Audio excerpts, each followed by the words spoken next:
இந்த இன்டகிரேட்டட் ஃபார்ம்ல பல வகையான விவசாயம் இருக்கு, பண்ணையங்கள் இருக்கு. அப்படி பார்க்கும்போது மாடு, ஆடு, கோழி இது 3 இருக்கு. இது 3ஐயும் நான் வேற ஒரு இடத்துல கொண்டு போய் மேய்ச்சிக்கிட்டு வர முடியாது. கண்டிப்பா.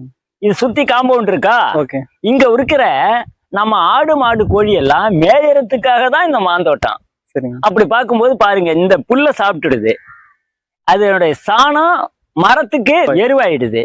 அப்போ பல எல்லாம் ஒன்றை சார்ந்து ஒன்றுங்கிற விதத்துல மாமரத்துல இருந்து நான் பெருசா எதிர்பார்க்கறது இல்ல. காக்கா குருவி நல்லா பழம் சாப்பிடுது, மயில், கிளி, நம்ம கோழி, மாட்டை அவுத்து விட்டா நேரா வந்து எங்கெங்க மாம்பழம் கிடக்குன்னு தான் பொறுக்கி சாப்பிடும். அப்போ இவங்க எல்லாருக்குமே அது சரியான உணவா போயிடுது. நாம அதுக்காக மேய்ச்சலுக்காக வேண்டி ஒரு சிரமம் எடுத்துக்கிற அவசியம் இல்லாம போயிடுது.